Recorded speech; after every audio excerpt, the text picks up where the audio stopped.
Arraignment. Arraignment is a stage in a criminal proceeding where the accused is formally informed of the nature and cause of the accusation against him or her. It is when the information or complaint is read in an open court and the accused is asked to plead guilty or not guilty. What is the purpose of arraignment? First is to inform the accused of the exact charge filed. Second is to give the accused the chance to plead guilty or not guilty. And third is to protect the right to due process by ensuring that no one is tried without knowing the accusation. The steps of the arraignment. First, the case is called in an open court. Second, the accused appears personally and is assisted by a lawyer. Third, the clerk of court reads the information or complaint in a language known to the accused. Fourth, the judge asks if the accused understands the charge. Fifth, the accused enters a plea, either guilty or not guilty. Sixth, the plea is recorded and the case is set for pre-trial if the plea is not guilty. Rights of the accused during arraignment. Number 1 is the right to be present and personally hear the charges. Number 2, the rights to be assisted by counsel. Number 3, rights to be informed of the nature and cause of the accusation. And number 4, the right not to plead until properly informed. Number 5 is the right to enter a plea voluntarily and intelligently. All rise. The Honorable Judge of Branch 12, Regional Trial Court of Escalante presiding. Let's pray the economical prayer of the court.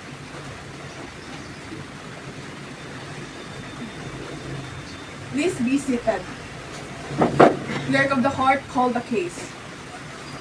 Criminal case number 67890, People of the Philippines versus Ricky Allen Francisco for rape under Article 266A of the Revised Penal Code.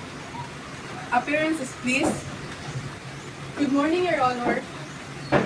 Assistant City Prosecutor Arian Perdusa for the people of the Philippines. Good morning, Your Honor. Attorney Rosales Condulia appearing for the accused who is present. Noted. Proceed with the arraignment. The information reads that on or about October 12, 2025, in the city of Escalante, the above-named accused, Ricky Allen Francisco, did then and there willfully, unlawfully, and feloniously, of carnal knowledge of AAA, a minor of 15 years of age, against her will and consent, in violation of Article 266A of the Revised Penal Code. Accused Ricky Allen Francisco, do you understand the charge against you? Yes, Your Honor. How do you plead? Guilty or not guilty? Not guilty, Your Honor. Let the plea of not guilty be entered into the record. Your Honor, may we request that the case be set for pre-trial and trial dates. Granted. The pre-trial is set on October 25, 2025, 9 a.m. The prosecution is directed to prepare the pre-trial brief and witness list. The defense is likewise ordered to submit its pre-trial brief within the period provided by the rules. Ricky Allen Francisco, you are reminded that you must appear all hearings. Failure to appear may result in the issuance of a warrant for your arrest. Do you understand? Yes, Your Honor. Very well. The court is adjourned. All rise.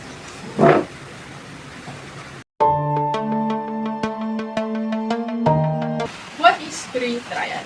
Pre-trial is a procedural stage in a criminal case held after arraignment and before trial, where the prosecution and defense compared to consider possible agreement, stipulation, and simplification of issues. What is the purpose of pre-trial? First is to simplify the issues for trial. Second is to mark documentary evidence and consider stipulation of facts. Third is to discuss plea bargaining and possible settlement. And fourth is to avoid unnecessary delay and ensure a speedy trial. Steps or procedure during pre-trial. Based on Rule 118 of the Rules of Court, Sections 2 to 4, and Standard Court Practice. First, setting of pre-trial. After arraignment, the court sets the pre-trial date within 30 days. Second, pre-trial conference. The judge, prosecutor, and defense counsel meets to discuss the possible plea bargaining, the stipulation of facts, the waiver of objections to evidence, the markings of evidence for both parties, the simplification of issues, and proposed witness list and trial dates. Third, pre-trial agreement and order. The results of the conference are written in a pre-trial order, signed by both parties and approved by the judge. This order binds the parties and controls the course of the trial. Rights of the accused during pre-trial. So under the 1987 Constitution and the rules of court, the accused retains full constitutional rights including number 1, the rights to counsel. The accused must be represented by a lawyer during pre-trial under the Section 1, Rule 115. Number 2, the right to due process. The accused cannot be forced to admit guilt or make stipulations without consent. Number 3, the right to be informed of the nature and cause of the accusation. So any changes or agreements must be explained clearly. Number 4, the rights against self-incrimination. The accused cannot be compelled to testify or make statements that may be used against him. Number 5, the right to speedy trial. The pre-trial helps ensure cases are resolved promptly. And number 6, right to confront witnesses. The accused must know who the witnesses are and may object to evidence during the trial. All rise. The Honorable Judge of Branch 12, Regional Trial Court of Escalante, presiding. Let's pray the economical prayer of the court.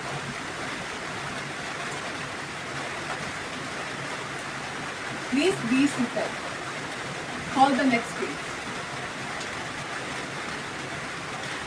Criminal case number 67890, People of the Philippines versus Ricky Allen Francisco for rape under Article 266A of the Revised Penal Code. This is set for pre-trial today, Your Honor. Appearances, please. Good morning, Your Honor. Assistant City Prosecutor Arian Retusa for the people of the Philippines. Good morning, Your Honor. Attorney Rosales Magalia for the accused who is present. Noted. Let's proceed with the pre-trial conference. Counsel, for the accused, is your client willing to enter into a plea bargain? After consultation, Your Honor, the accused maintained his plea of not guilty and does not wish to plea bargain at this time. Noted. Proceed. Your Honor, the prosecution marked its exhibit. Exhibit A, the medical certificate of the victim. Exhibit B, the sworn statement of the victim. And Exhibit C, the birth certificate of the victim.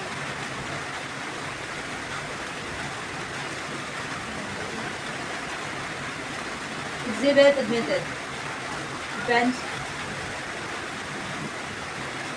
The defense will mark its exhibit as follows. Exhibit 1, affidavit of the accused.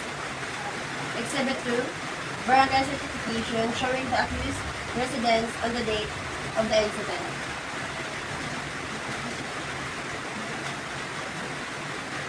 Noted. The markings are properly recorded. Are the facts both parties are willing to stipulate to shorten the trial?